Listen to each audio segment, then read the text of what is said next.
It's a great pleasure to introduce this session on ethics.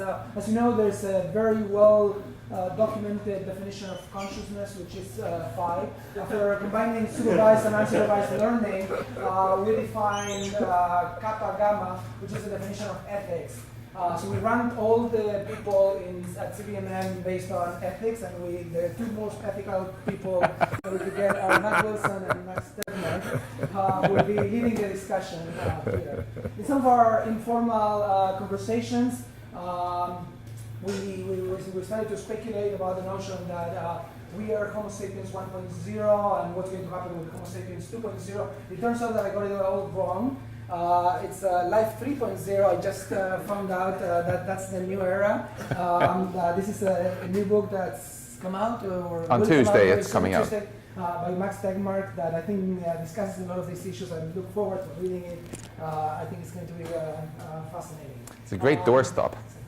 So the way this is going to work is that we're going to have each of them give a short introduction and sort of spelling out some of the main issues, some of the main solutions, and what they think about some of the considerations about ethics and AI. And then we'd like to open this up for discussion, for questions, and joint brainstorming by all the people here. Okay? Yeah, the focus will be on provoking conversation, since this is not about us instructing you on the ethics of AI. It's just raising this because we all have an interest in AI, its relationship to brains.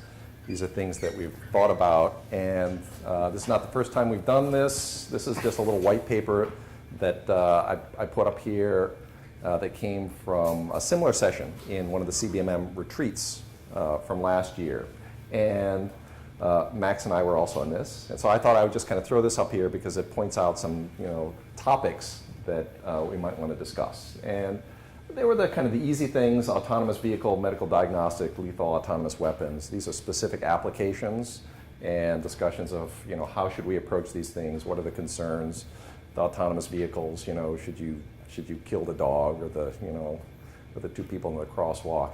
I mean, I don't think those are really the the key issues. I think the key issues are those that raise the questions of our social responsibility. One of the reasons I'm here is that I also teach this for many, many, many years, a regular course in responsible conduct in science, which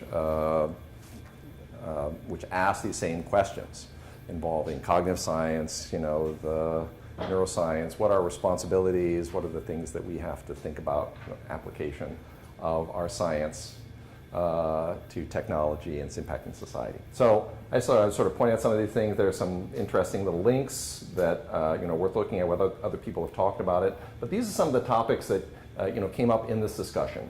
The first one was this idea of transparency and predictability. You develop these AIs. What is your responsibility to know what they're doing and how they're actually doing it? You build an algorithm that, for instance, I remember back in the day, before there were real AIs, algorithms that would determine whether you qualify for a bank loan. You just punch in, some parameters, and it tells you, yes, you get a loan, no, you don't get a loan. What was the basis for that decision? I mean, you don't know. So it turns out a lot of these algorithms had implicit bias, and that is that they chose factors that might have worked, but they were weighted in such a way that people of modest economic, capability were excluded, and those, that had plenty of resources were rewarded. Now, that wasn't implicit in the algorithm. It's just the idea, well, it's an algorithm, right? So it's unbiased. Clearly not the case. And so to the extent that we have a responsibility to at least think about how these algorithms are actually going to operate when they're actually put out into the world. That's this question, the transparency question. Again, the morality and decision making, that's the, how do algorithms choose, who lives, who dies. There's the liability question, which is, I think that's an interesting question, which comes out with like autonomous vehicles. Vehicle kills somebody, who's responsible? Is the driver, is the algorithm, the person that wrote the algorithm, or the manufacturer who put the algorithm into the car. the idea of development of artificial general intelligence, which we kind of think of as as an objective. And then there are some concerns, things that come up, which I sort of point out here, which are interesting, and they relate to the topic I pointed out before, and that's this predictability and transparency. And that is with these kind of domain-specific AIs, you design them to solve a particular problem. And so you have metrics for how well they're doing it. You may even have insights in how they're doing it. With the general intelligence, you don't necessarily have that access to transparency and predictability. And so that's a concern. And then when you extend that to the idea of superintelligence, and that is a general intelligence that now exceeds the capability, which is of humans, life 4.0. Now we have all these issues that kind of come up with regard to AI, and that is sort of the displacement of effort. If they can do things better than humans, should we just kind of concede that they should, the AIs should have both the authority and, through their demonstrated advanced capability, the preferred judgment when it comes to making decisions. And so that you can think of, I think of that more as if there's a singularity, it's not the singularity where AIs kind of turn on us, although, in the end here, the sudden emergence of superintelligence, the non-human-like motivations, which you might think of as evil intent, and then non-human-like psyches. I think really the question becomes when do we kind of cede control to entities that have demonstrated superior capability. And we do this now. We make these judgments currently in a social context. We have those that are in positions of authority. We cede control to them. And largely it's based upon this assumption that if you centralize power in a few capable, smart people, you're going to get better decisions. Although empirically, that is a question. That's probably not the best way to make optimal decisions. The best way is to actually distribute that kind of decision making across a sort of a broad spectrum of people and abilities. So that kind of question, when do we let or even beg the superintelligences to help us out, cure diseases, solve our problems, and then ultimately decide our futures. And so I thought those were some of the issues that came up. And I'll turn it over to Max. Great. Thank you so much for the invitation to come be here. It's fascinating. So I'm just going to add a few more words to what Matt said here.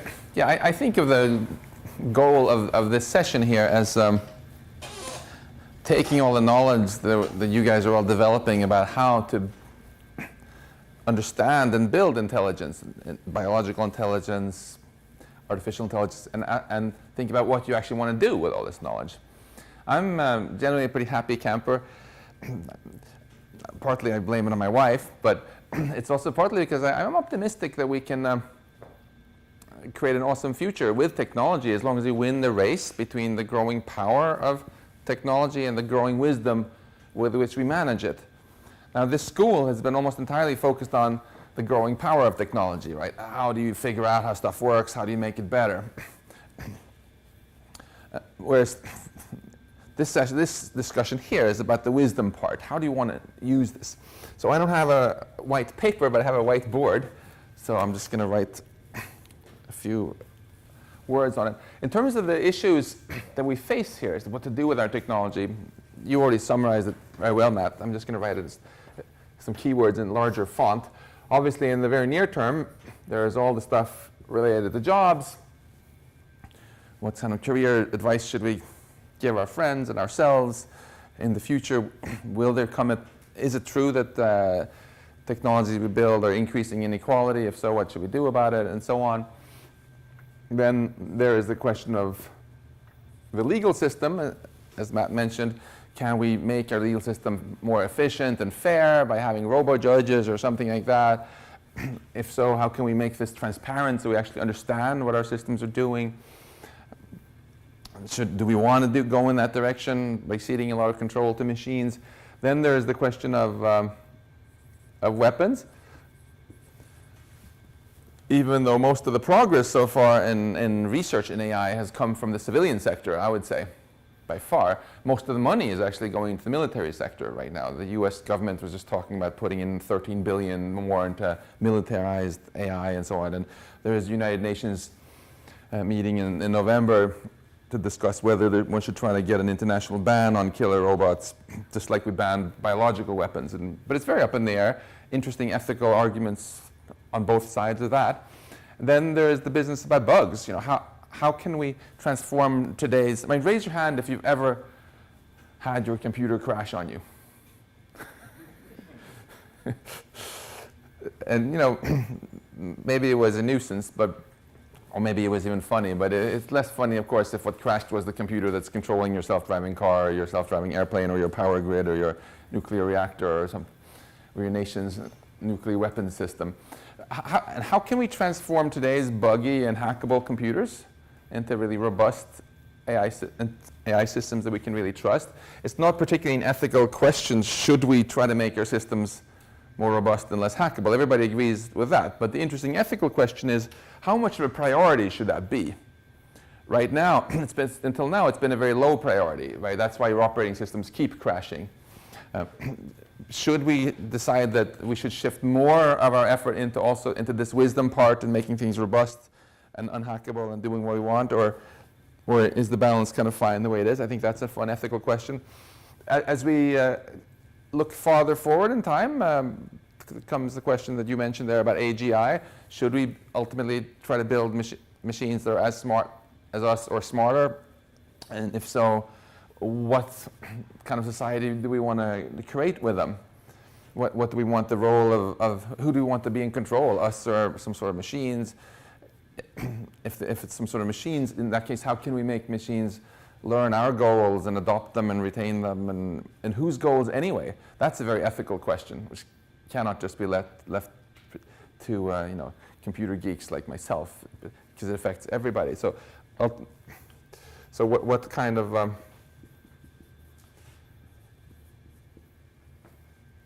of society, what kind of future do we want to create?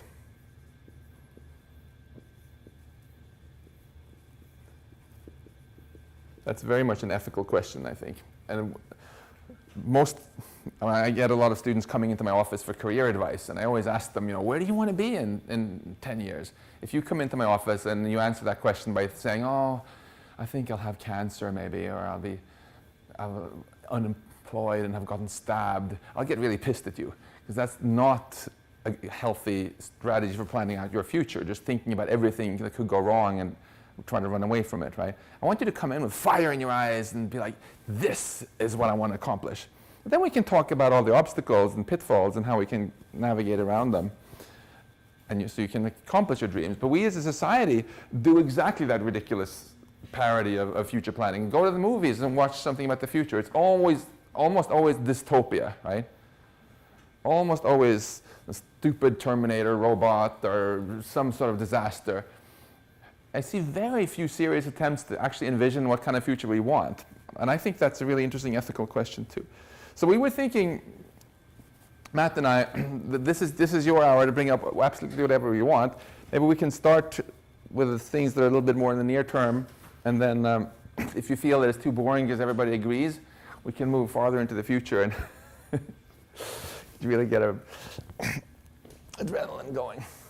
So, the floor is yours. I guess this is a more immediate and maybe kind of practical question. But like a lot of the arguments around funding and artificial intelligence is coming from groups like Oversight that are giving AI researchers money to just like try and not to say we're going to make a weapon with this, but it would be useful if we have computer vision. So can you help us make systems that can see and understand the world better? Do you think there's a moral obligation on the researchers who take money from those organizations, knowing that their long-term goal may be to eventually make like killer robots or make systems that use those to potentially harm other people, or not, because the immediate stated purpose for giving them the money is basic science or basic research?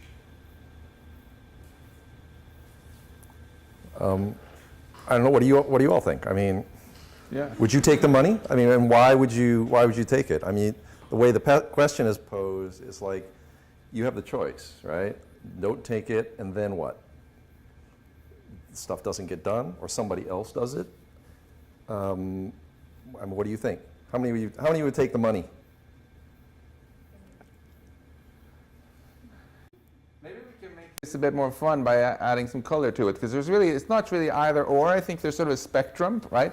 For example, there were some chemists who built this gas, Cyclone B. You probably heard about it.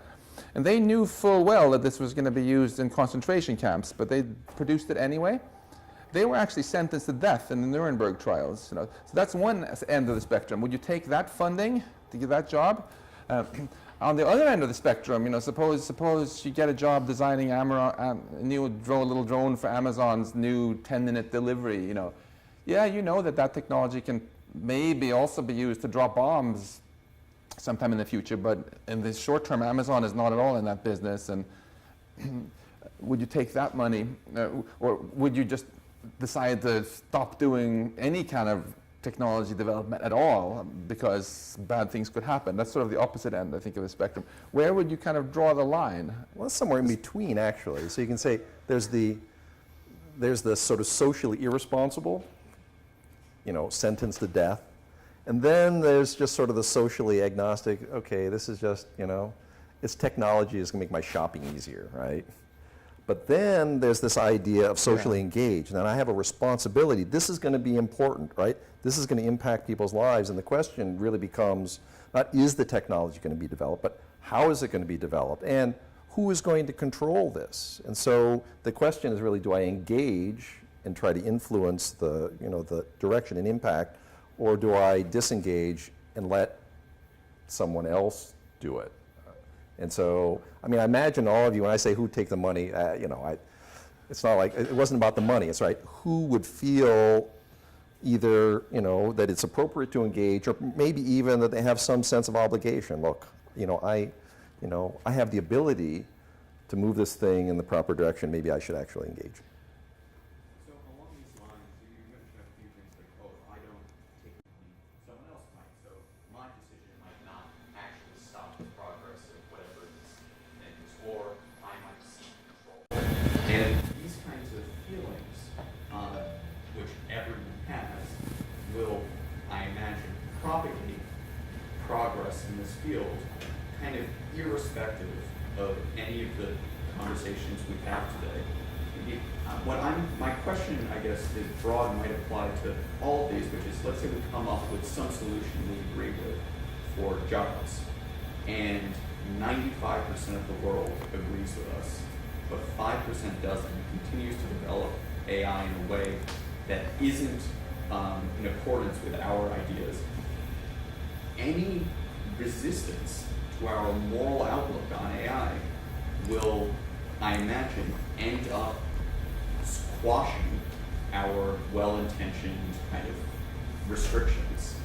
So how do you create a moral system that stops people from developing things we think are bad, but is kind of executed in a morally responsible way that isn't like, well, any researcher who develops that kind of thing, we will shoot. How do you stop? I think you're raising two separate questions, which are both really important. What should we do as individuals, and then separately, what should we encourage our government to do, or the world governments to do? There's two separate things, right? Certainly, as individuals, I mean, raise your hand if you know of Tom Lehrer. This song about Werner von Braun, where he goes, "Once the rockets go up, who cares where they come down? That's not my department," says Werner von Braun. That attitude, build V2 rockets for Hitler to hit London, and then he started working for the US instead to build our rockets. It is somewhat common among scientists. One can take that point of view, certainly as an individual, that one is just not going to do something that one feels is morally wrong, even if someone else will take one's place. I'm pretty sure you would not have developed the Cyclone B gas, right? Even if you knew that some other chemist was going to do it if you didn't. I mean, it's kind of a hard question. I imagine people who develop robots will justify themselves and might be justified Mhm. in things like, if I build these well, Yeah. it will cause less damage to non-targets. Well, but for the Cyclone B case, you couldn't even make that argument. This wasn't a defensive weapon to defend Germany against invasion by other countries, right?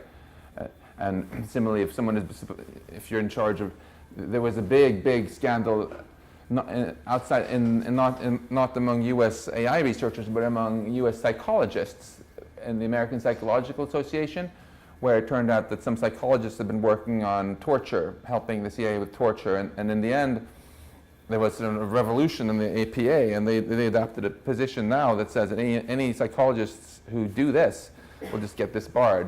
You know, so I know in some cases this is justified because, oh, we have to defend ourselves, but there are many cases where it's not even, where it's even simpler. So I'm not sitting here telling anyone what to do, but as an individual, everybody should draw the line somewhere, I think, and say these are things that I think are just morally wrong, and I'm not going to do it, even if someone else is going to do it. Then the question for everybody is, where is that line? But I also think we can also do something separate, which is try to speak up and persuade other people that this whole thing should be stigmatized. Maybe there should be, so bioweapons went through this whole thing, for example, and then the US and Russia and China and all the others signed a ban on biological weapons, which really helped stigmatize this. Same thing happened for chemical weapons, right? And so this kind of activism was in both of those cases driven a lot by biologists and chemists, but by scientists. And they mainly had an effect not by individually boycotting to work for bioweapons labs, but just from speaking up and using the expertise they had. So that's another thing that you can do if there's something you feel strongly about. And the stigma can be powerful, because if it turns out that whoever is trying to do these bad things can only get third-rate scientists to work for them who couldn't get another job, then they're not going to be able to do probably as much harm. Yeah, I don't know. I think that this idea that you have to choose, right? Either I choose to develop AI knowing that they might be applied in some, some manner that I find morally or ethically objectionable, or I don't engage, or I engage in some sort of proactive way. I don't think that AI necessarily falls into that category. I think it's closer. You think of like nuclear energy. So you can think there's nuclear technology, and there are ways of developing it that are easier or more difficult to weaponize. And so you have, developing technology. The science can actually help to contribute to the development of a technology which sort of maximizes the societal benefits while minimizing, or in some ways mitigating or enhancing the ability to oversee the sort of the negative impacts of that technology. And I think when thinking about AI, these questions of transparency, for instance, predictability, these are things where either you can choose to engage and develop a technology which possesses these attributes, which I think would both simultaneously make them more attractive. If you had the choice of using a technology which you had no idea what it's going to do, or one that actually has been designed and engineered specifically to provide that kind of access, it's more likely that would be adopted. And so again, you can contribute to something which is less likely to be easily abused. And so that would be a positive engagement. You're contributing, AI is going to get developed, you can contribute to it in a way that will help to advance the societal, the sort of the positive societal benefits. And I think this is one of the things about AI, unlike these other, sort of very narrow technologies where it's very hard to see how they could be directed in a beneficial way necessarily. With AI, I think this is one of the things that makes it an interesting, important topic for discussion and debate, and that is, in principle, it could apply and infiltrate everything that we do. Literally every single human activity that we engage in could be, and right now, many of them are impacted by AI. So it's, I don't know. Yeah, I agree with that. AI, of course, is some very dual use. It can be used for so many good things and also for causing problems. And I think just to paraphrase what you said there, I think it's kind of silly to ask, are you for AI or against it? It's like asking, are you for fire or against fire? Well, I'm for using fire to keep our homes warm in the winter. I'm against fire for arson. You know, if I'm worried about fire, I'm not going to go campaigning to ban fire. But if I really care about it, maybe I could invent the fire extinguisher or advocate for starting a fire department and things like this. And Fireproof your building. yeah, there are a lot of very constructive things one can do as an AI researcher, which will greatly increase the odds that things go well here. And finally, coming back to your moral question there, I think there's one thing which you can all do, where I think there's absolutely no downside, but which many people still don't do, which is just think about these questions. Whenever you're developing some new technology, just think a little bit about what might the implications be. Some people, almost on purpose, just aren't interested in the implications. They think it's just cool to tinker and invent. That, I think, is taking it too far. I think it's always good to think about it, and then you can make your mind up on a case-by-case basis. Right, so I hang out in a community at home that thinks it's a sort of a moral obligation to work on the most pressing problem for humanity, and they think it's AI safety. We heard a talk a few days ago about how it's actually headed where AI is going to take over all the jobs, and that's the most immediate problem. I heard an argument this morning about how bioterrorism is a thing which we all will be worried about. Do you think, what do you think is the most pressing problem, and are we all obligated to go try to work on it? First of all, I think there's no consensus as to what the most pressing problem is. Different people care about slightly different things, and I think it's good that it's like that. So all bases get covered, rather than everybody is just barking up the same tree, right? Second, these things are all quite interrelated too. I think what unifies them all is that they all involve technology. And as I said, I'm optimistic that I think our goal should be to always make sure the wisdom with which we manage our technology just keeps up with the pace at which the technology itself grows. You mentioned AI, and what was the other one you mentioned? Again? AI, short scale, long term, and bioterrorism. Yeah, bioterrorism. So maybe AI developing can actually help with bioterrorism, for example.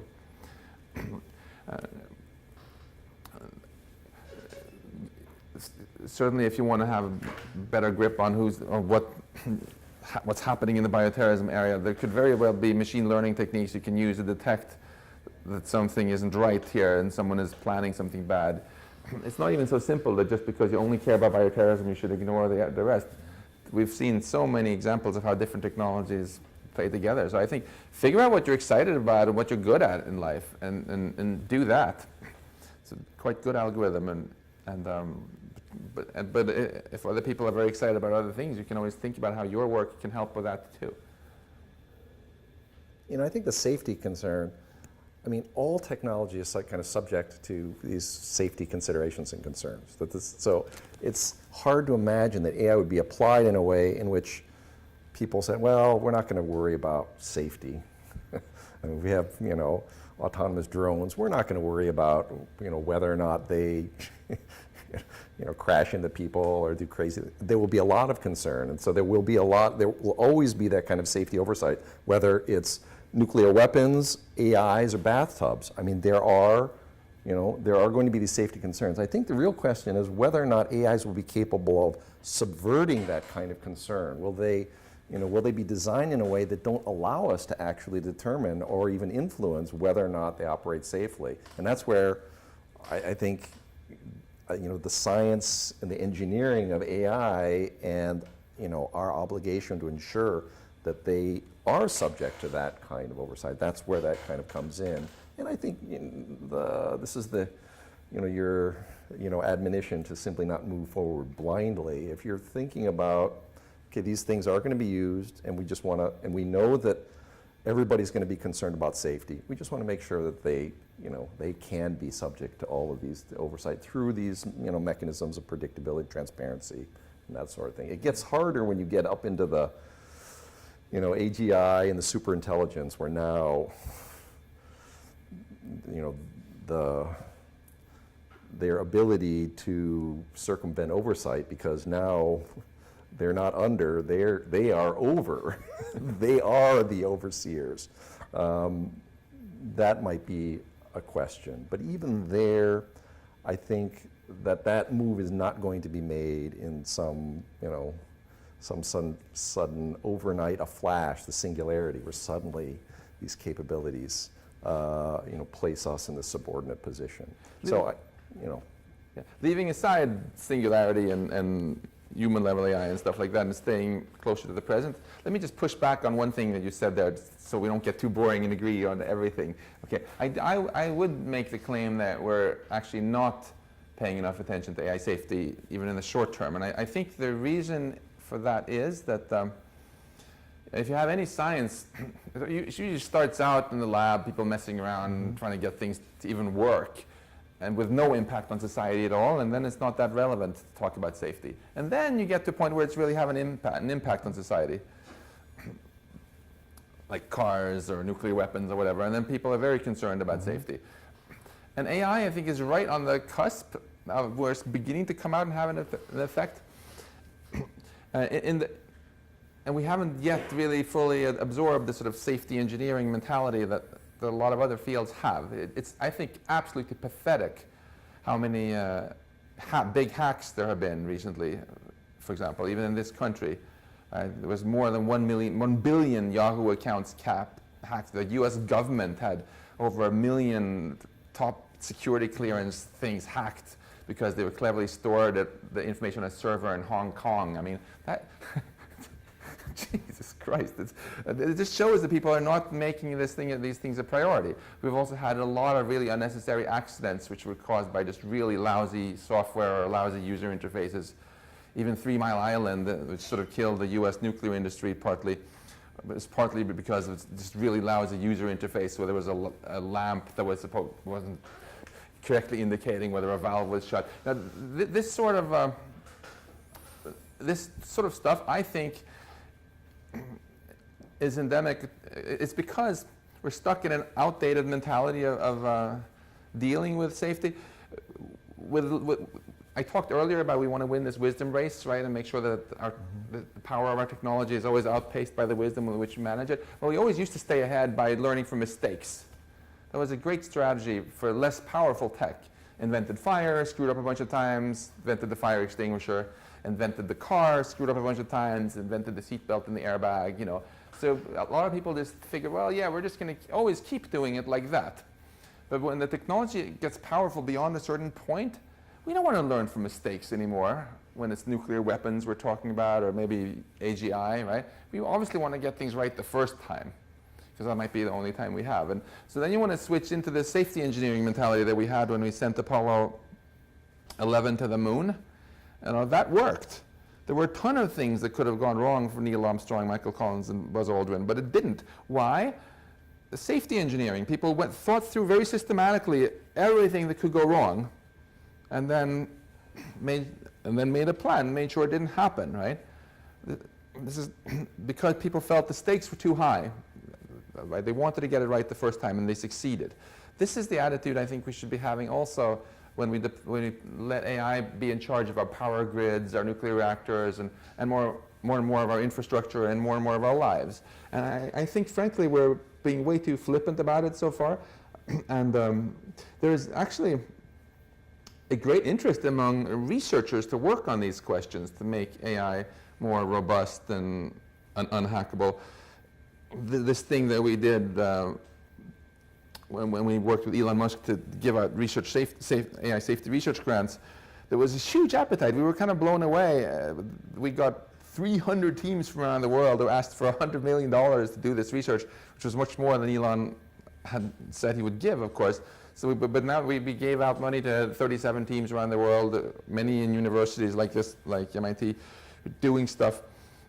And we were hoping that the governments of the world would sort of step up and say, okay, there's clearly a lot of AI researchers who want to do this stuff.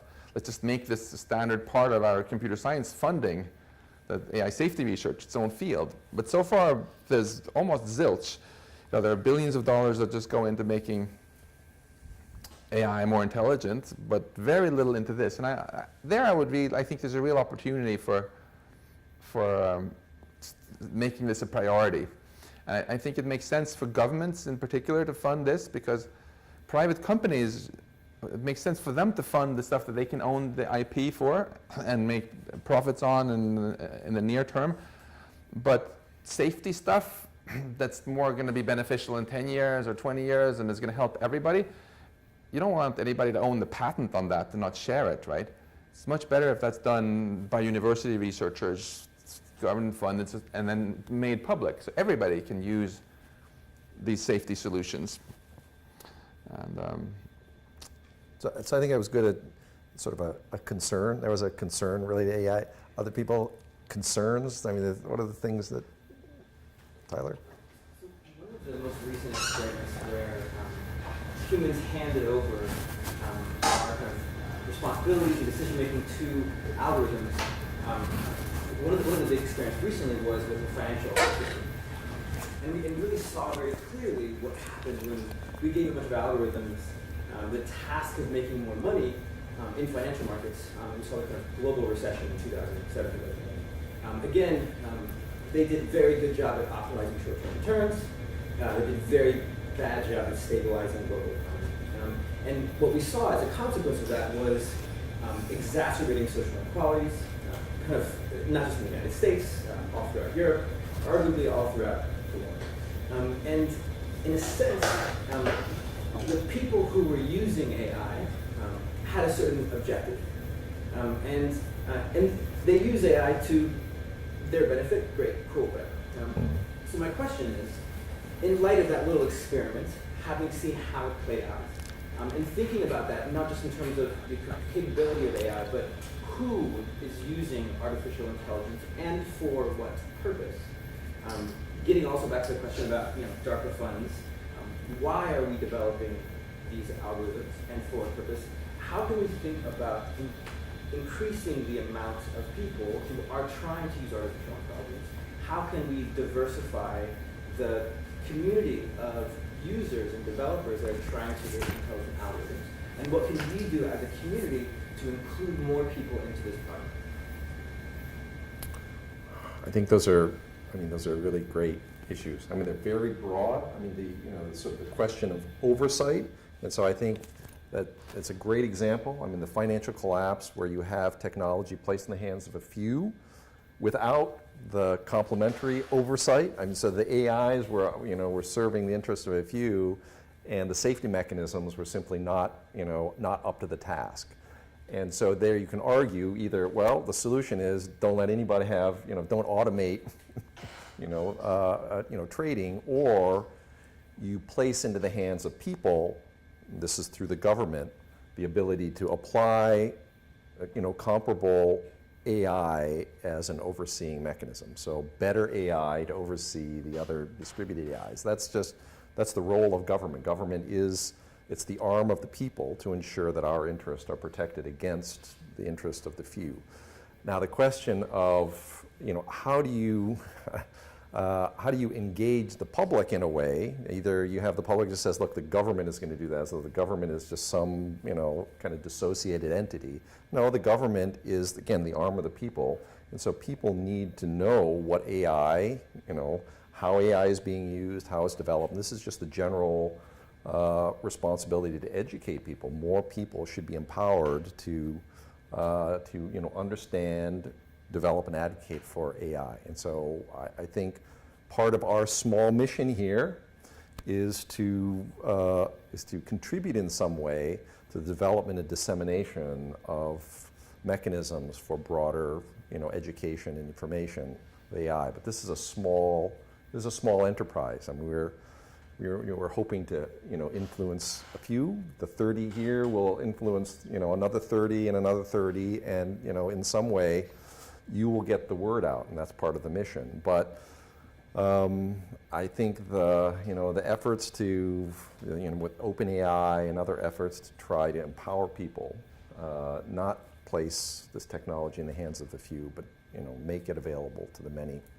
I certainly embrace that. So.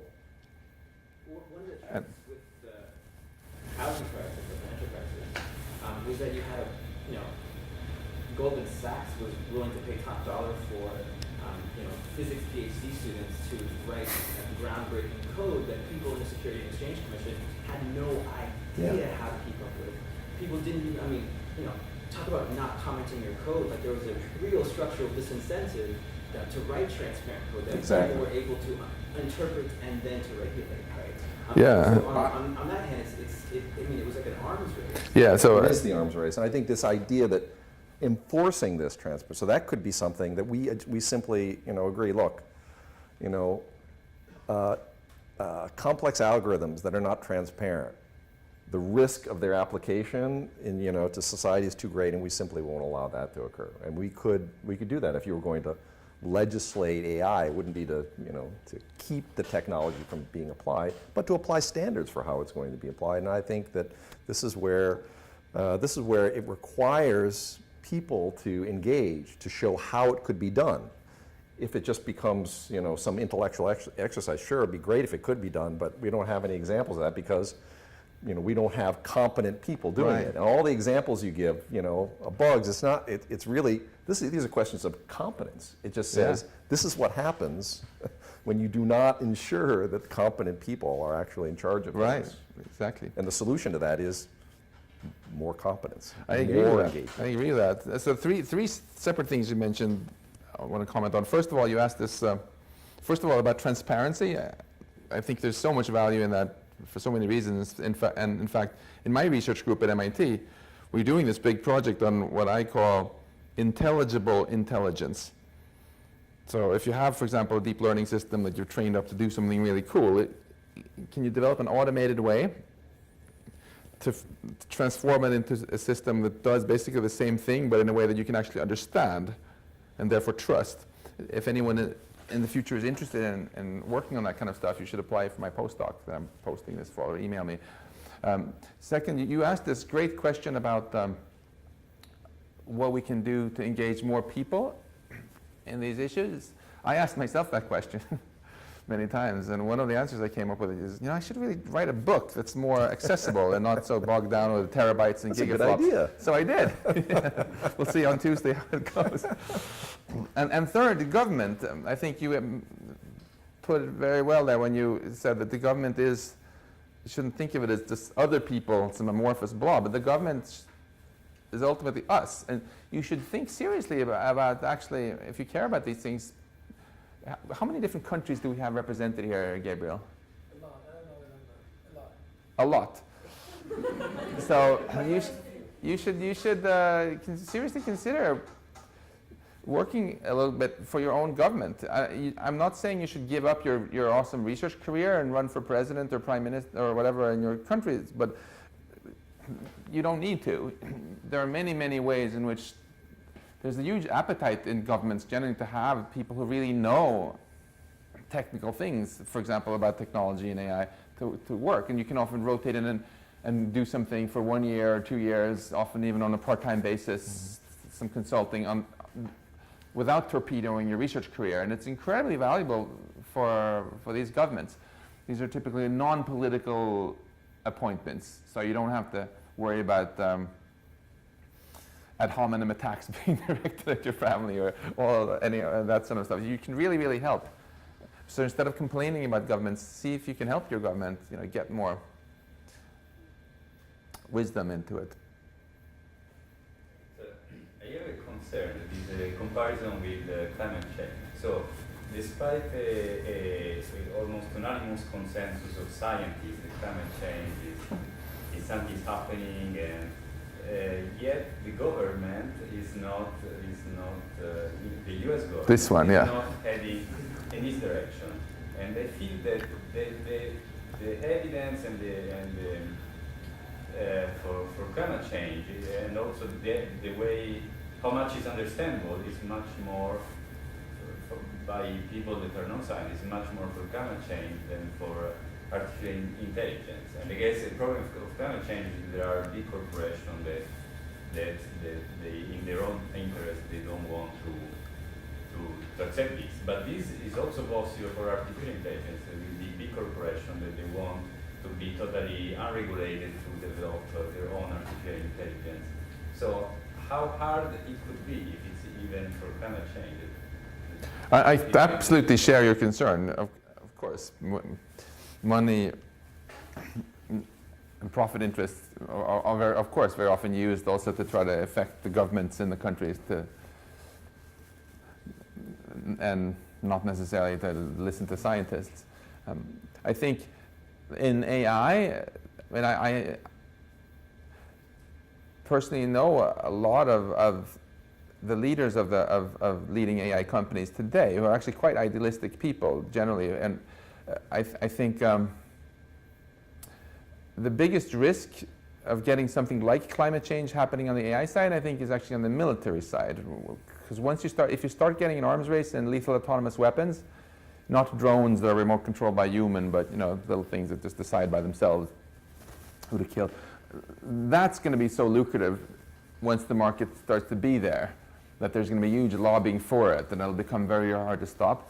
So that's why I think that the best chance you have of actually preventing that arms race is before it's really started, which is basically now.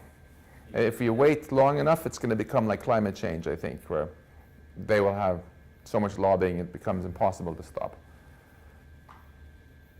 And a related question, so this arms race also, it just started because these drones are basically some basic artificial intelligence. So because it has already started, then what do you think we should do? Like stop? I know. I think we should really encourage these negotiations that are going to be happening in the United Nations in November.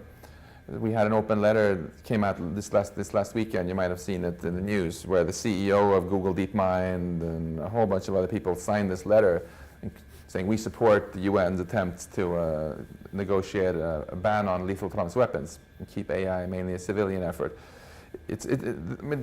I know it sounds very hard to do this, but a colleague of mine at MIT was very active in the biological weapons ban, and that these are people also kept telling him it's impossible, it can never be done. But we have a ban on biological weapons. We have a ban now on chemical weapons. We have a ban on blinding laser weapons and so on. And why do we have that? Who was it who really pushed it? It was actually the scientists.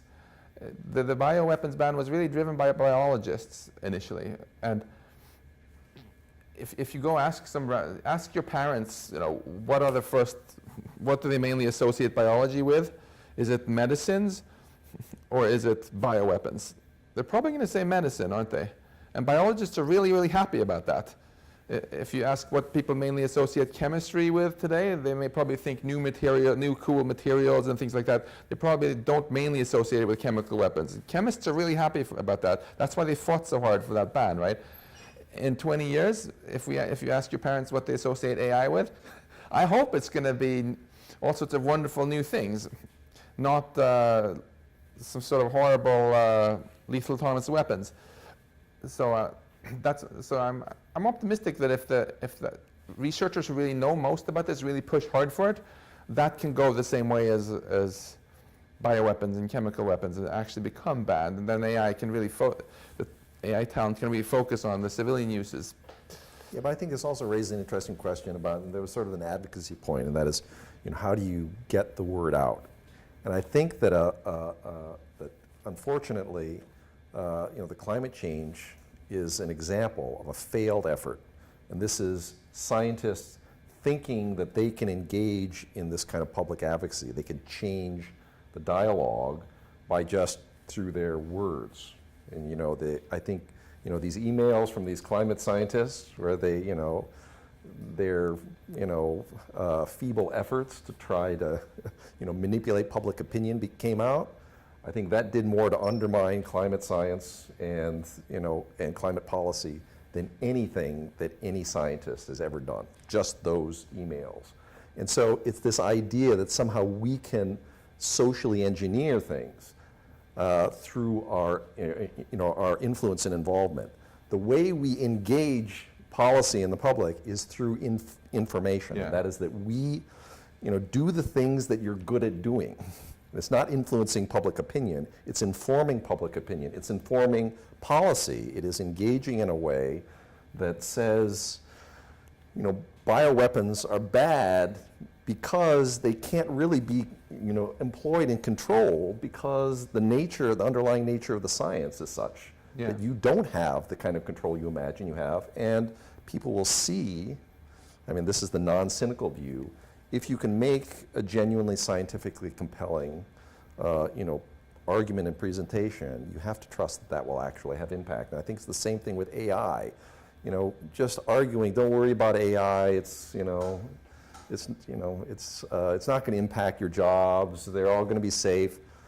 This is not going to work. That's why we have these sort of panels to engage in a realistic way, to say these are the real issues, and the information you get from scientists is going to reflect the genuine issues and concerns and the knowledge that we have. How can they be used? How can they be controlled?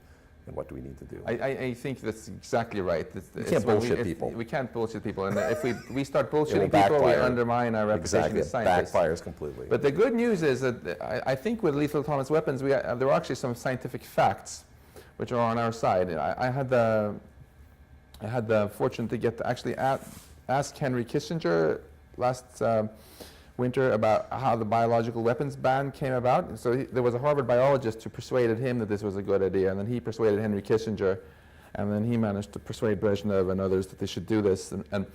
And the basic argument there was, U.S. was already top dog, so if it ain't broke, don't fix it. Don't throw a wild card into the game that might cause all sorts of unpredictable things to happen. That argument is even more true with these AI weapons.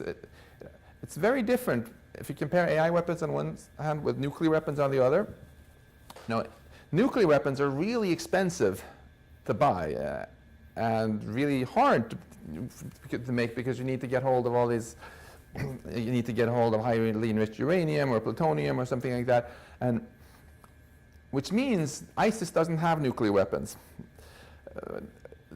AI weapons are not at all like that. If the superpowers decide, they know, and this is a fact we scientists can remind them of. If superpowers decide, figure out a way of mass producing little bumblebee-sized killer drones that cost $50 each, where you can just program in with Bluetooth the face of whoever you want to assassinate, and they go off and do that, or parts of whatever ethnic group you want to kill. If these things can be bought with $50 or $500 of Bitcoin by anybody, it's just a question of time until North Korea makes them, and then they're on the black market everywhere. They're just going to become the Kalashnikovs of the future. That's a scientific fact. Good luck trying to ban machine guns and Kalashnikovs or trucks or vans or whatever else is being used by terrorists today, right? It's hopeless. And the superpowers, actually, we can remind them as scientists that this is the end point. This is where the arms race is going to end up. It's going to weaken America, it's going to weaken China, it's going to weaken Russia, and greatly benefit ISIS, Boko Haram, whatever terror, anyone with an axe to grind, really, who doesn't have a lot of money and doesn't have the wherewithal to develop their own tech. They're going to be the big winners. I think that's the main, if we can convey that scientific point, that the superpowers have it in their interest, that really, really stigmatize this and clamp down on it and keep, that's why they're going to do it. Not because of, as you say, any kind of manipulation, which we should not do. Right, don't do that.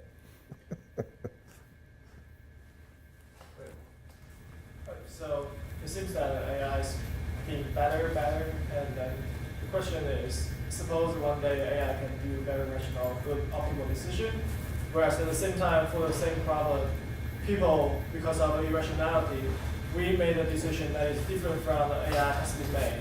And then the conflict between our decision and the AI decision, the question is it more ethical to respect human rationality in decision making, or is more ethical to go with, AI this optimal decision?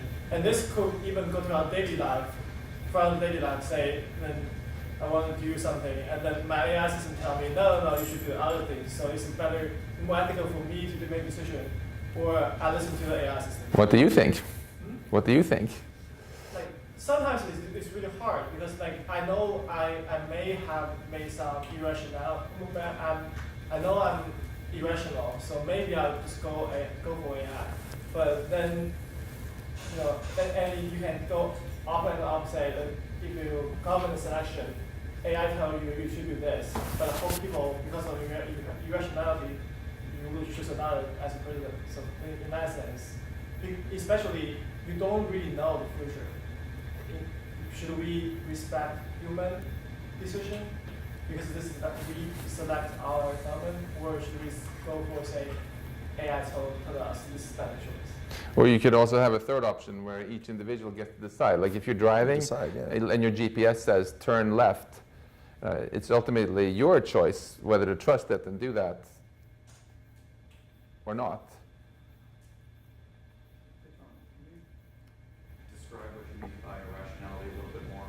The thing built into this is that there is an objective function that we have, like, the AI may be more rational in that it's better at maximizing some objective function.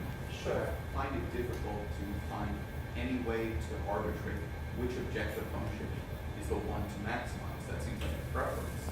And so I'm not sure how you can even just speak about irrationality. But AI will be developed in terms of optimize some cost function, right? And then their cost function may be different from human cost function. But that's not irrationality anymore. It's now a preference over, you need to define irrationality in context of some goal. If I like cake and you like salad, and I go for cake and you go for salad, neither of us is rational. We both want to be healthy, then we can say which one is the correct decision. But it's hard to arbitrate these things. I mean, I think in that scenario, the fact that you have the right to choose, right? So the AIs are informing. That's the best case. That's what we hope, that AIs help us make better decisions, but in the end we choose. I think the real ethical concerns become when you don't get to choose. And they're very simple cases where you can say humans engage in irrational behavior. I see this every single day. It's people crossing against the light. We have a system, these little stoplights, red light, green light, tells you when you should and should not cross the street. It's just a suggestion. It says don't cross the street because there's traffic coming. Every single day people run across the street against While they're traffic. texting. Well, this is completely irrational. We put systems, suggestive systems that try to help you make a better rational decision. People defy that. Now, suppose we had an AI, and you think this would be a great idea. This is sort of what cars do. Little AI policemen that keep people from crossing the street. They see people and they stop them from doing irrational things. You don't get to choose. The AI gets to choose. You could say, well, that makes a whole lot of sense, but this would raise exactly these kinds of concerns because I can come up with all kinds of scenarios where, I need to run out of the street because there's a little kid out there and I want to keep him from getting run over, or, my stroller just rolled out there, I got to save him. I mean, these kinds of things happen. In the end, you can say, could you have an AI that's capable of actually incorporating all of these things, the rational decision, against the simple objective function, which is just keep people from crossing against the light, which seems obvious, but we have solved that by saying, I put the light up there, but by God, if you want to go across, it's your decision. And so that's sort of how we operate things. Yeah. So I think we always will have that, we can have that discussion. There aren't going to be AI policemen standing there keeping you from, I hope not, keeping people from crossing the street, and it'll be precisely for that reason. And I don't know that we'll get to the point where we say, I think it's just better. Let the AIs decide what kind of control we should have, whether or not we should be able to make the decisions, which is why I think a lot of the concerns over, the singularity are probably a little bit misdirected, because it comes down to that, will we cede control to the AI, our AI overlords? And certainly, this is a decision that we will make. Yeah, so Not the AIs are not going to make that decision. So I have some questions for you. You mentioned the S word there. You've been asking singularity. You've been asking us a lot of questions. So I have some questions for you, and we'll do them very, very quickly with just a show of hands, okay? So first of all, my first question is, do you think it's possible, according to the laws of physics, to actually build machines that are smarter than us, that are better than us at all cognitive tasks? Raise your hand if you think yes. Raise your hand if you think no. And raise your hand if you didn't raise your hand because you're not sure or tired. Okay. Raise your hand if you think it actually will happen at some point. That we'll build machines that can. Okay. And raise your hand if you think it will never happen. Okay. And raise your hand if you didn't raise your hand. The optimists Okay. out there. Raise your hand if you think it's actually going to happen in your lifetime.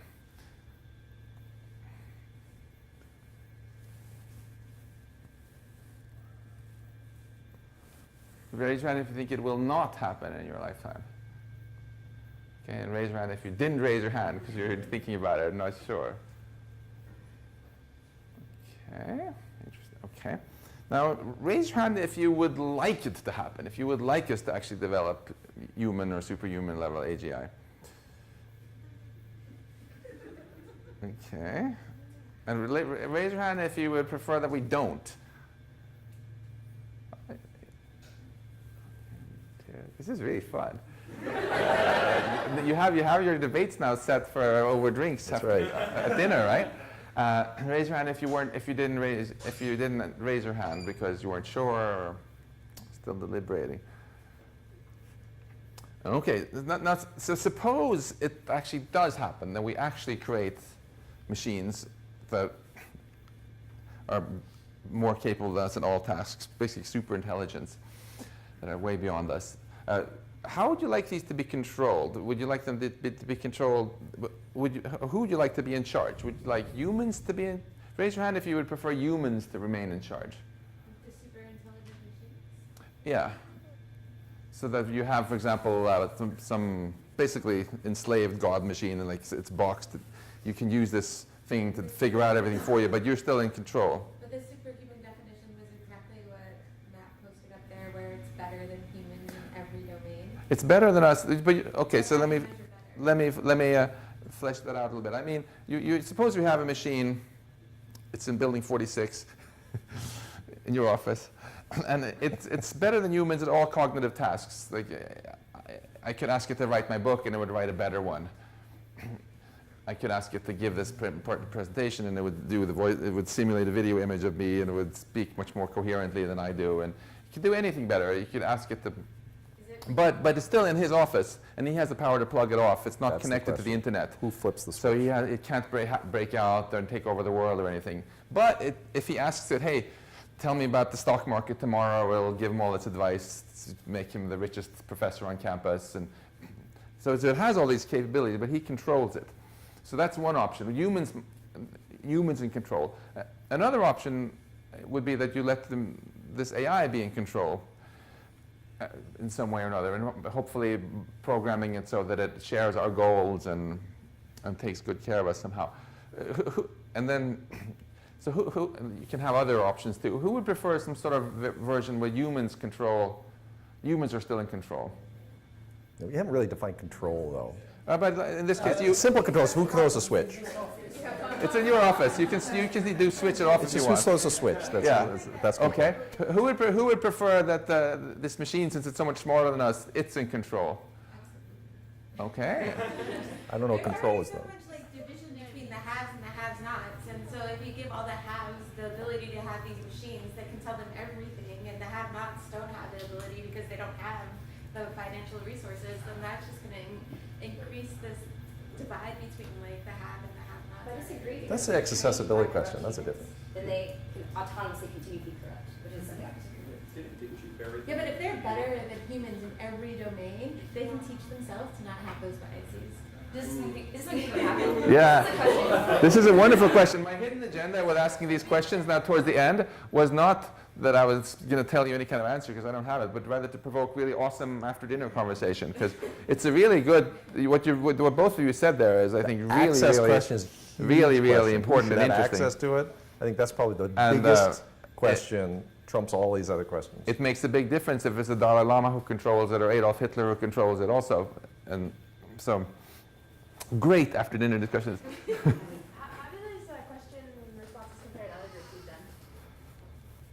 I just set up, because of the book, as an online survey with questions like this, and so far, of the 100 responses or so, it was interesting. You're first of all, you disagreed on everything, which is what the other respondents did too. This is really interesting because you know much more about biological and artificial intelligence than those other respondents did, and you still disagree about everything, which tells me that these are really interesting questions. I would love to hear I can write down the site if you want to look at what other people have said.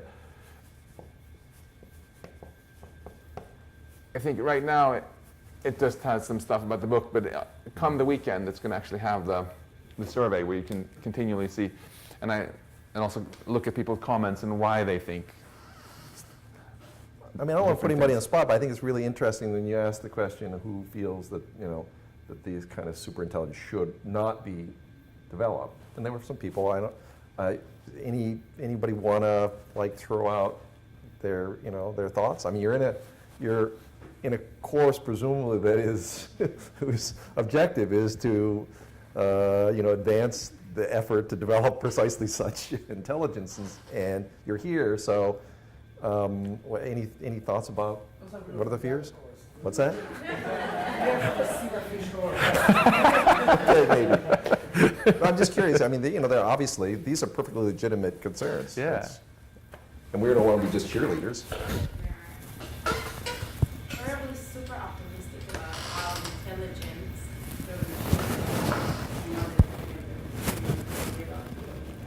I'm pretty sure, and I might be wrong, obviously, that those intelligent machines are not going to be as human-like as we now discuss. I'm not sure that it's even relevant to say. You ask something like, can they control themselves, or should we control them, or a question like that? Because personally, I think that there is something about humanity, that we cannot live together. And we will eventually have to deal with that. Well, I think those applications are probably easier, like Heather's point, who should control it. Like in air traffic control, I think it's inevitable that, an AI, and this will be the lives of, thousands, hundreds of thousands of people will be placed in the hands of algorithms that make sure that planes don't crash into each other. And if they do a better job than people, they don't fall asleep, they don't, mistakenly, drag the wrong dot to the wrong line, we would all be ecstatic. We would be, it's like, yes, it's exactly what we want AIs to do. Keep planes from crashing into each other and do a better job.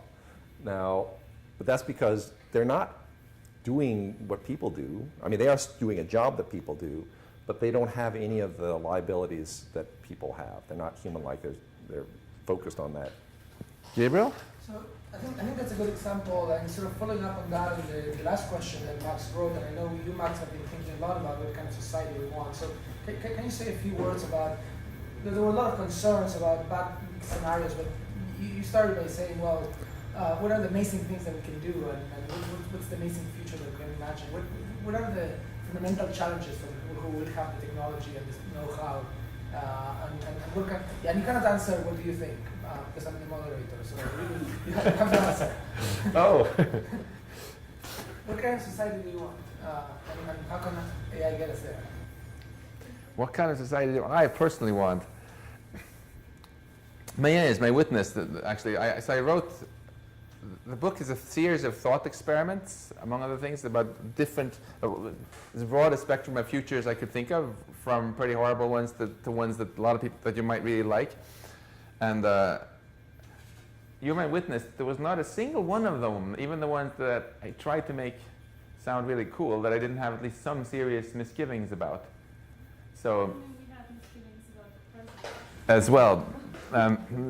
So I really feel I'm still very I would love to talk more with more people about this and get more ideas. I think if billions of people think about something together, they can come up with better ideas certainly than I can. We should also come from time scales, which makes it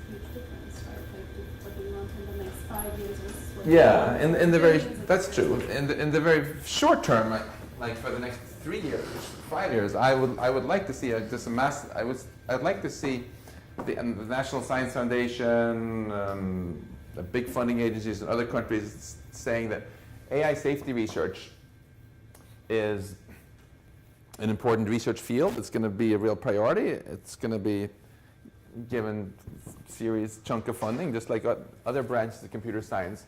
And that we're no longer going to view it as acceptable to have systems that just routinely get hacked and crashed and so on. Because one thing I can say for sure I don't want is to have my society controlled by some machine that can get hacked or just has bugs in it. I mean, that I absolutely don't want. And if we can't even keep Microsoft Windows from getting hacked, why should I have any confidence in much more sophisticated things doing actually what we want? So that's a very short-term thing. I would also very much like a future in 10 years and 20 years where when you ask your parents what they associate AI with, they associate it with this new cool cure for cancer or all these new wonderful positive technologies, not with these new horrible autonomous drone assassinations that are plaguing their city. So I'd like to see an international ban on lethal autonomous weapons. I would love it if we can, in 10 years, have the top 2 words that people associate with a legal system not be, be maybe efficiency and fairness, which are probably not on most people's top 2 list. Today, I think AI can help a lot there. And with jobs, what do I hope there? First of all, I hope in our education system we can start giving actually pretty good career advice to kids for what sort of things they should actually go into and what sort of things they should avoid. I think people are maybe underestimating a little bit. They're a little bit stuck in the past. A big question I don't have the answer to, honestly, though, is actually, let me take a step back here. If you take a longer view, you know, the apocryphal Luddites, if they existed, who supposedly smashed looms because they were afraid of weaving jobs getting lost in the Industrial Revolution in England, I think they were too narrow-minded. They were just obsessing about a particular kind of jobs. And now we would look back and say, well, as long as there are other jobs, don't obsess about that particular kind. Now, we might end up, if we can get machines that can do all our jobs for 1 cent an hour in electricity, of course we can't, then there will be no jobs where I can get paid more than 1 cent an hour. And many people think of that as sort of automatic doom. I think that's too narrow-minded also. Why do we like jobs? Basically for 3 reasons. Income, sense of purpose, and the social connection that we get. I think we can get all 3 of those things without jobs too. I mean, suppose I told you, Gabriel, and you, Matt, that you don't have to ever teach a course again if you don't want to. We're just going to keep paying you for the rest of your life. It's paid, all of you actually, it's a paid vacation. I bet many of you would still have no problem finding meaning in your life. You'll probably continue doing just as much research as before, if not more, right? Another group of kids who seem to have no problem finding meaning and purpose in social groups without jobs are children, right? Did you feel that life was meaningless when you were 5? I don't think so. So if we can create all this wonderful wealth with AI, one thing this is something I really hope for, is that we can find a way of sharing this wealth so that everybody gets better off, rather than just making all the wealth going to me and I own all the machines and I don't share anything with any of you and you just all starve. I think Europe has more of a tradition actually of this idea that the government should take care of its people and provide free education, free healthcare, and they're even doing some basic income experiments now in Finland, for example. In the US, there's, as you know, a huge political resistance towards any kind of use of tax money to help people who have met hard luck. I would love to see a future where we can create a society where everybody gets better off because of this technology. The resources are obviously going to be there, thanks to this tech. Whether the political will be there is the really big question. And, I agree with that completely. I think that the potential for the generation of wealth is clearly there. Enhancement of productivity. I mean, you put a robot in my office, it did my job. Really, the question is who should benefit from that?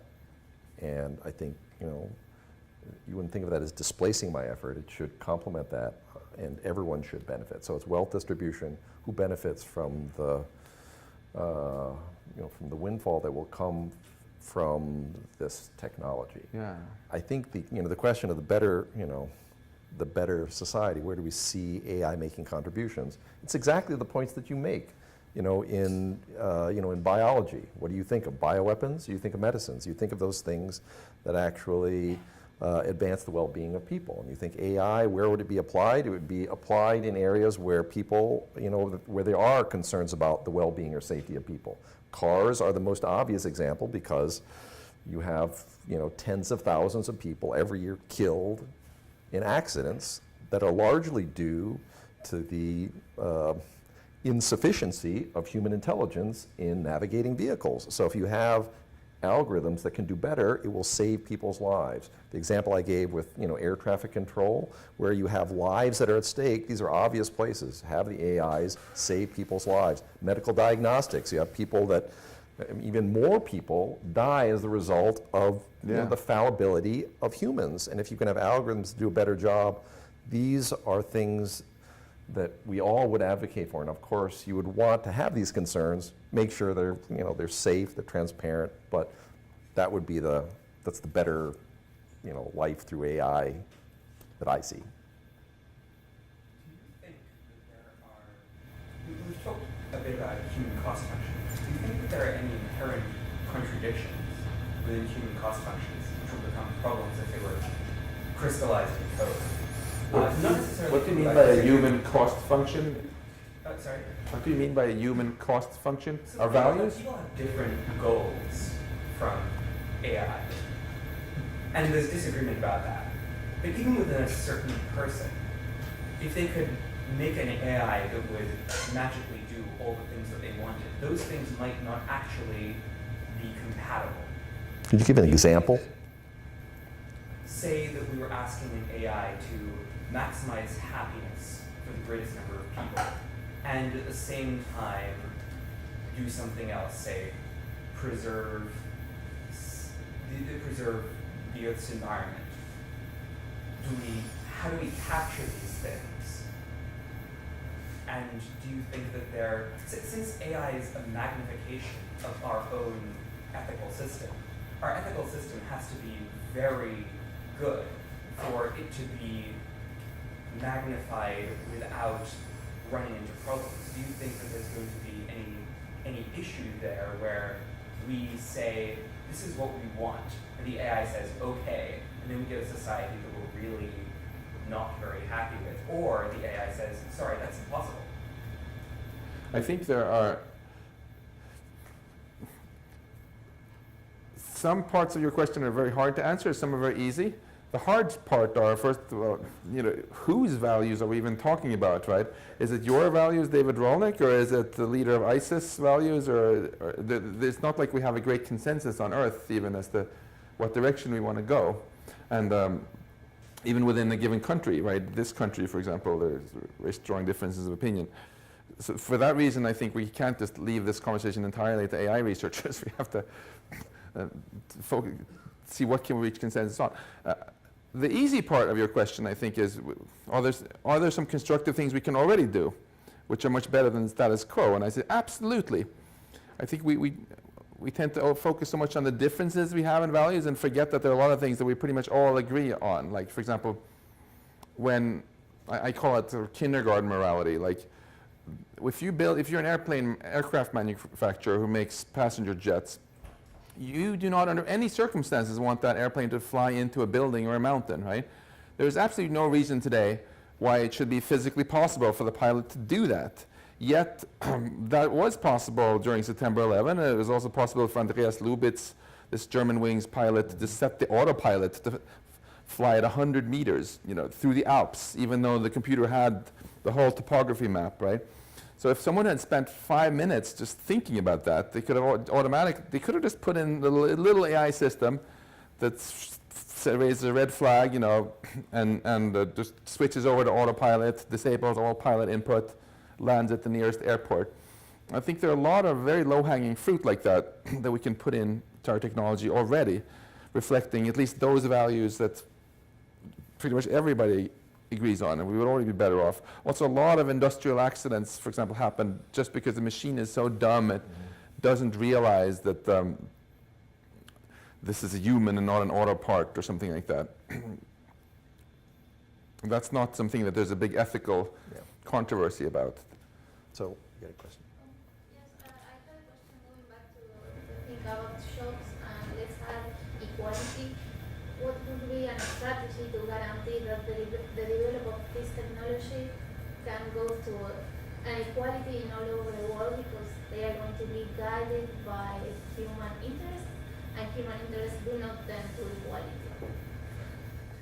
Well, I mean, they can. I mean, this is our ongoing social obligation to, ensure that the government serves the people. I mean, the idea that somehow you can just turn it over to anything, an AI, a politician, and then it's just going to go in the way that we all hope it will, that's not going to work, whether it's an AI or a person. So I think it's the same question. We have to constantly work toward the efforts of equality, and that's not an AI-specific question.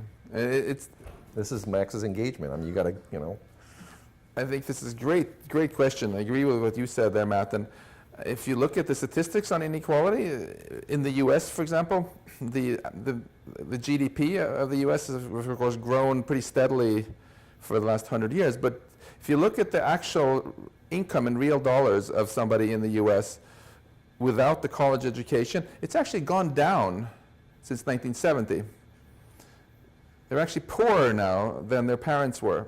And this is not just in the US. This is something which I think is a key part of the explanation of why Donald Trump won this election, why Brexit happened. You have a lot of really angry people.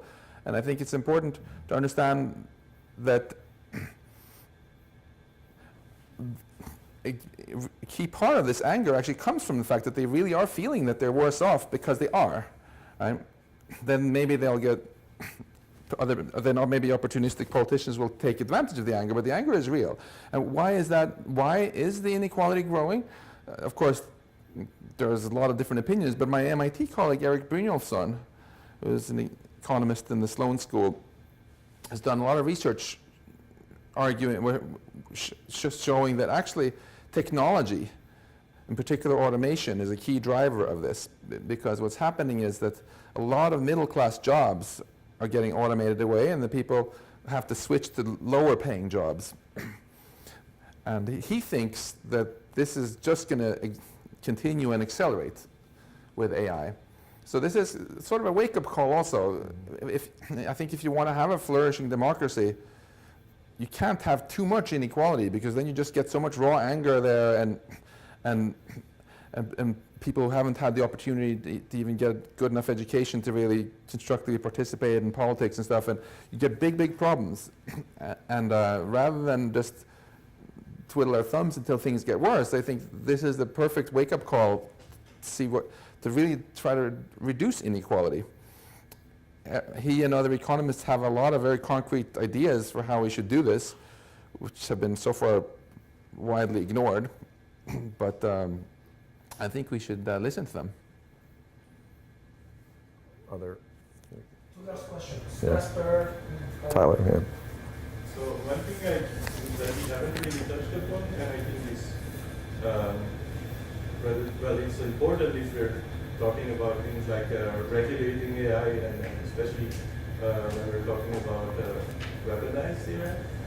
Well, for example, which is what we talked about now, is how do we define AI? We have been talking about it as if it's some clearly defined thing. Where do you draw the line between a simple machine learning algorithm and an AI? And if you say like I'm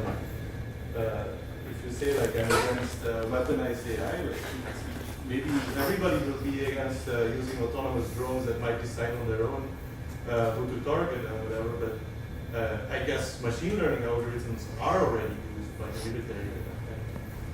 I can take a first crack at that. So in my book, so there's a gazillion and one different definitions of intelligence by different people. But in my book, I define it in a very broad way, simply as to define intelligence as the ability to accomplish complex goals. So first of all, that means that it's not like you either are intelligent or not. There's a spectrum. Second, you can't measure it by a single number and argue about whether a chess-playing computer is smarter than a Go-playing computer, because they're each better at one goal than the other. It's a spectrum of abilities, right? So it can be broad or narrow or whatever. I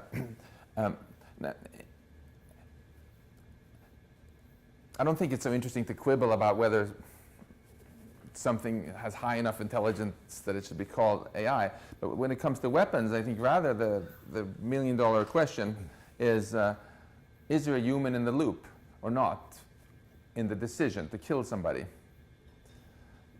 And right now, there's a lot of controversy about the drone strikes that the US is doing, but there is always a human pilot who's remote controlling it, and there's still a human who actually makes the decision, right? But we're now getting very close to crossing this line and developing all sorts of weapons where there's no human in the loop. It just goes off and kills a bunch of people according to some algorithm. But I think even that can be a gradient. How much the human, it's not like the human is, well, I think the human can still be in the loop but less involved. And I guess that's also dependent on how much you trust the decisions of your... Yeah, that's also a very important issue you raise, because suppose the human is in the loop, and the machine presents what seems like a really compelling case for doing the attack and gives you 5 seconds to decide. It's kind of like when my GPS tells me to turn left. I'm like, okay.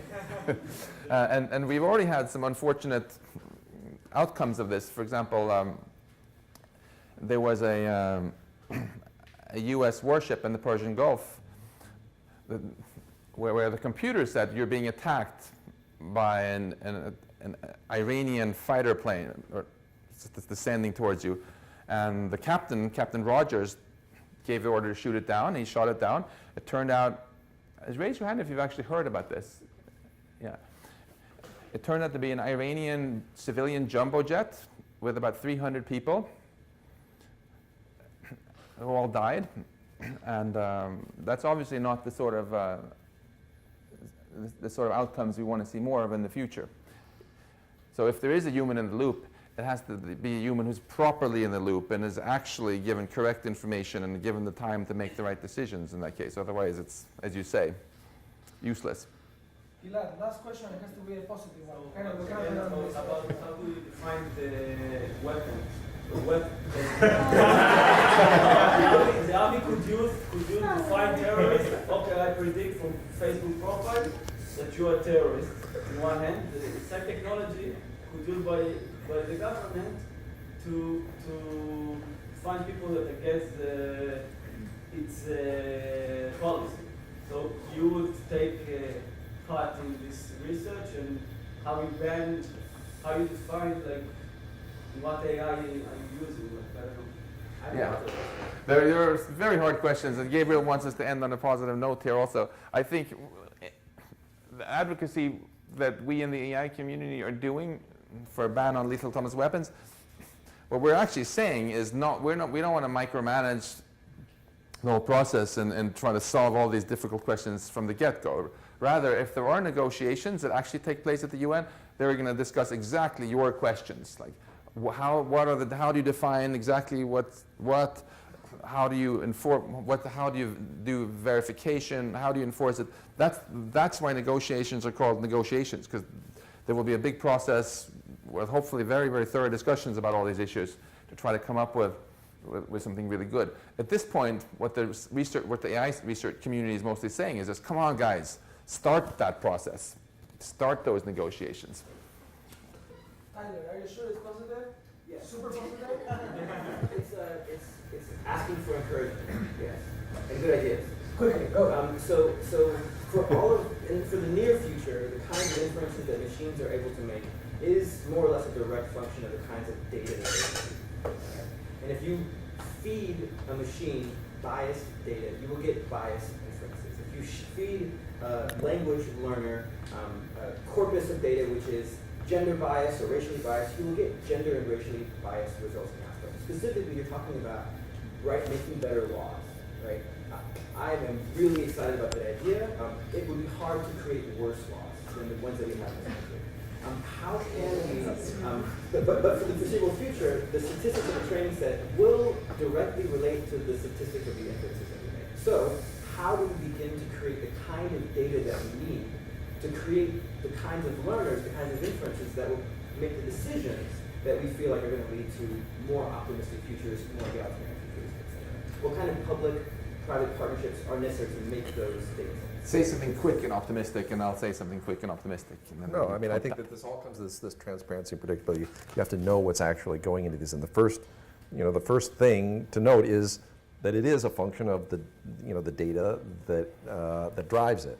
And so it will drive those policies. I can't tell you what those policies should be, but clearly these are the kinds of policies that people need to be thinking about and concerned about, that it's not a black box that just you push stuff in and you get optimal answers out, that all of these things should be knowable and are subject to our control and scrutiny. So the optimism is, we don't have to turn this over to some blind authority. We have the ability to control it. We should control it, and I believe we will control it. All right, and I'll just close by saying that I think every single way in which 2017 is better than the Stone Age is because of technology. Everything I love about civilization is a product of intelligence. So if we can amplify our human intelligence with machine intelligence wisely, I agree. Then I think we have a huge potential to help humanity flourish like never before. So let's do the best we can to create as good a future as we can. Okay, let's thank our